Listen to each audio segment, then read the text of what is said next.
Hi mga kaswisi! So nagbabalik po ako ulit sa aking YouTube channel.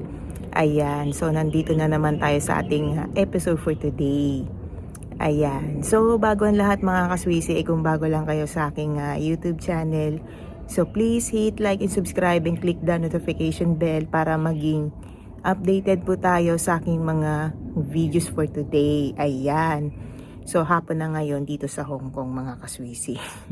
Na kung saan nandito ako ngayon sa rooftop kasi nga magsasampay ako. So dito mga kaswisi pag-uusapan kasi natin ngayon kung ano-ano nga ba ang gagawin kapag mag-start ka ng mag-medical, no? Papuntang Malaysia, no? Kung saan nanggaling na ako doon, nakapagtrabaho na ako doon at magbibigay lang ako ng tips and ideas dito mga kaswisi about sa ating mga episodes, scenarios, issues at problema about Malaysia mga kaswisi. Ayan, so medyo matagal-tagal bago tayo makagawa ng content, no? Kasi medyo busy ako ngayon. At the same time, alam mo yun, sa dami ng ginagawa, hindi na malaman ko ano na yung uunahin. So dito mga kaswisi, no, ang lahat ng sasabihin ko rito ay based yun sa experience ko, no, na kung saan ay may nagtatanong, no. So shout out nga pala sa iyo, no, kundi dahil sa iyo ay hindi tayo magkakaroon ng content for today. So dito mga kaswisi, pag sinabing medical, no, so step by step ko itong sasabihin sa inyo para naman mas maintindihan ninyo kung bakit nga naman ganun. Kasi pag sinabing medical mga kaswisi, hindi naman porket medical, yun lang naman ang kukunin sa iyo. Kasi may iba kasi na may psycho exam pa yan, yung titignan yung health, kung paano yung mental health mo, ganyan, kung paano ka mag-isip, ganyan. So, depende kasi yan sa bansa mga kaswisi. Meron pang talaga may physical exam na kung saan din patutuwarin ka, titignan kung may almoranas ka. May ganon mga kaswisi. So, dito mga kaswisi, sa experience ko dito sa Malaysia, no? So, depende kasi yan Ang maganda lang dito sa Malaysia mga kaswisi, kapag pinili mo ang Malaysia at na-select ka ng isa sa mga employers doon, tapos nagkasundo kayo, nagkapirmahan na ng kontrata at job offer mga kaswisi. So ito na yung pinaka unang basic natin dito na gagawin, which is yung medical, no? So dalawang klase ito mga kaswisi. Isa na ito yung pre-medical at saka final medical mga kaswisi. So since na nababalitaan natin na may psycho exam pa ganyan, or patutuwarin ka ganyan, or titignan yung dede mo kung ano, kasi tataas yan papahubarin ka ganyan. So depende yan sa bansa mga kaswisi So dito kasi sa Malaysia, ang gagawin sa'yo dito is of course x-ray, hindi yan mawawala ang x-ray.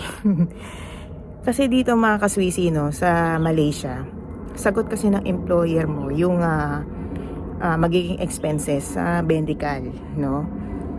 Kasi yun nga lang ang magiging problema mo rito. Halimbawa, nag-x-ray ka tapos nagkaroon ng spot ang x-ray mo. Yung exceeding na pagbayad mo, ikaw magbabayad nun. Exceeding yun. Halimbawa, nagkaroon ka nga ng spot, tapos nag-ulit ka ulit ng x-ray. So, ikaw na yung magbabayad, hindi na yung employer. Kasi naka-fix na yung bayad niya dun sa medical mo, no? So, sa lahat na exceeding, ikaw ang magbabayad nun, no?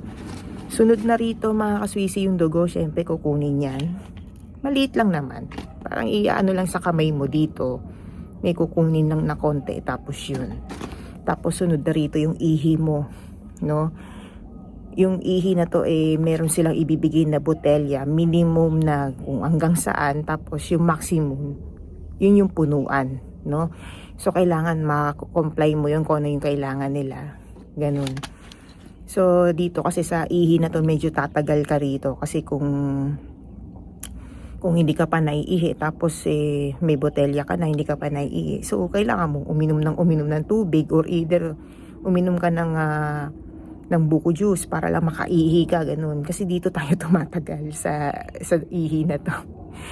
Ganun, no? So, dito mga kaswisi, meron pang isa, yung sa ngipin. So, i-check yung ngipin mo kung may sira ba o ano. Kasi, kaya nga, isa rin to sa magiging issue mo rin at mapapagastos ka rito. Kasi yung sa ngipin mo kasi kailangan ipaayos mo.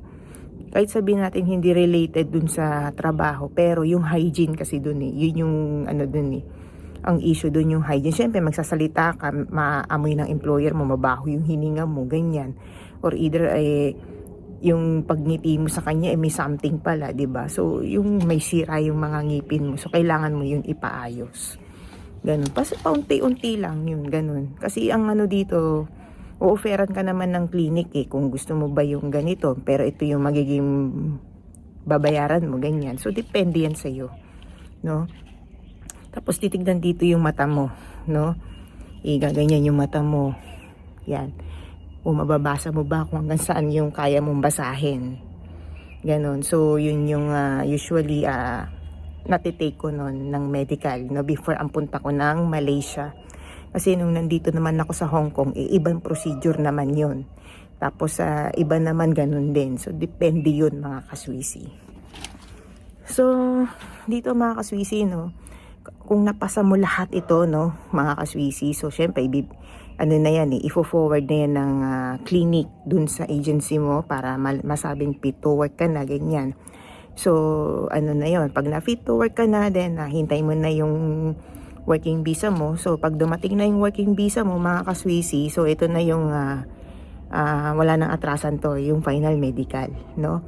Na kung saan, pregnancy test lang naman ang kukunin mo dito.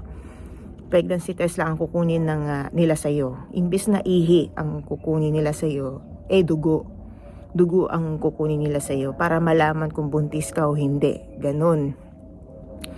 Kasi sa final medical na to, may mga sumasablay rito Kasi hindi nila napapansin na buntis sila, ganyan. O di kaya may asawa, nagpagalaw, may nangyari. Di maiwasan yun kasi mag-asawa nga, di ba? Ngayon, kapag flight mo na, biglang malalaman mo na buntis ka. Kasi hindi nalalaman kagad yan sa ihi lang. Nalalaman yan sa dugo. Ganun. So, kapag nabuntis ka dito, mga kaswisi, ang pinaka-worst dito, pag nangyari man yun, ikaw magbabayad ng lahat ng nagastos ng magiging employer mo sana. Kasi ganun yung patakaran nila, no, ng agency. Siyempre, hindi naman sila magpapalugi, no? Hindi naman kagad nila ibibigay sa iyo yung passport mo kung hindi mo pa mabayaran yung mga nagastos, 'di ba? Kasi masasabi natin business is business, mga kaswisi. So kailangan kung magpo-final medical na kayo, wala naman sanang problema kung makailang beses kayo importante mag-ingat, no? Kasi yun nga, yun yung imbis na kikita ka ng pera, paano ka kikita? Kasi may utang ka. Kailangan mong bayaran kasi nga hindi ka nga natuloy. Ganon. So dito mga kaswisi, kapag natuloy ka na, no, na nag-negative ka sa final medical, mga kaswisi, so syempre flight mo na noon kinabukasan. So pagka flight mo kinabukasan, makarating ka na sa Malaysia, mga kaswisi, imbis na wala ka nang iti-take na medical, so magbe-medical ka ulit. Gago! Ganun ang patakaran nila doon sa Malaysia. Na kapag dating mo doon sa Malaysia, sa accommodation ng agency mo, yung counterpart ng agency natin sa Pinas, tapos pagdating mo na sa Malaysia, so pagdating mo doon, syempre magpapahinga ka, kakain ka, of course, no? Para ikukondisyon na yung katawan mo kasi napagod ka sa biyahe, yung pag-aantay mo, ganyan. Diba ganun naman tayo kapag flight na natin. Hindi na tayo nakakatulog, ganyan, nag-iisip ka na. Tapos pag nandun ka na sa airport na kung saan ano ka na yan, parang aligaga ka na, mixed emotions ka na, ganyan. So pagdating mo na rito sa sa accommodation, mga kaswisi, talagang pagod na pagod ka na nun. Syempre gutom at the same time. So pagpapahingahin kayo, pakakainin, paliliguin, of course. So kinabukasan, magti-take na kayo ng medical ulit dun sa Malaysia. Kasi parang wala kasing tiwala ang pag may medical ng magpa-final medical dito sa Pinas. Yun yung isa yun sa mga reasons. Parang to make it sure na hindi ka nga buntis, ganyan. To make it sure na siguro baka may nakakalusot. So, hindi rin natin masabi. So, nagtitake ka pa rin ng medical doon sa Malaysia. So, after that, same procedure pa rin naman eh. X-ray, ihe, dugo. Yun lang naman. Kung ano yung mga meron pa akong hindi nabanggit. So, comment below na lang po. Yan. So, ganun lang yung sa nangyari sa akin. X-ray, ihi, dugo, yun lang. The rest, pagkatapos nun, syempre, marami kami. Mga nasa 6 kami. 6 kaming umalis. Nagsabay-sabay. Then, pagbalik namin, syempre, kanya-kanya na kami. Kasi, iba naman yung mga sitwasyon na namin noon nung nandun pa kami sa Malaysia. So, ganun yung nangyari sa akin, mga kaswisi, dun sa Malaysia. Yan. So, after ng medical, na ipasa mo na, kukunin ka na ng amo mo. So, magsisimula ka na magtrabaho. Ganun lang naman yun. So, dito kasi mga kaswisi nagtatanong, no? Kasi masasabi kong mahigpit talaga ang medical, lalo na sa final. Kasi, may iba kasi nakakalusot siguro kaya ganun na hindi buntis pagdating doon malalaman buntis pala, 'di ba?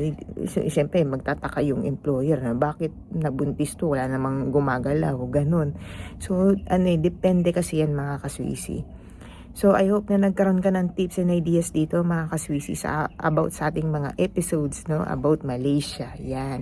So, I hope nasagot ko na yung tanong mo. At the same time, magkaroon kayo ng tips and ideas dito, no, lalo na sa mga first timer, mga kaswisi.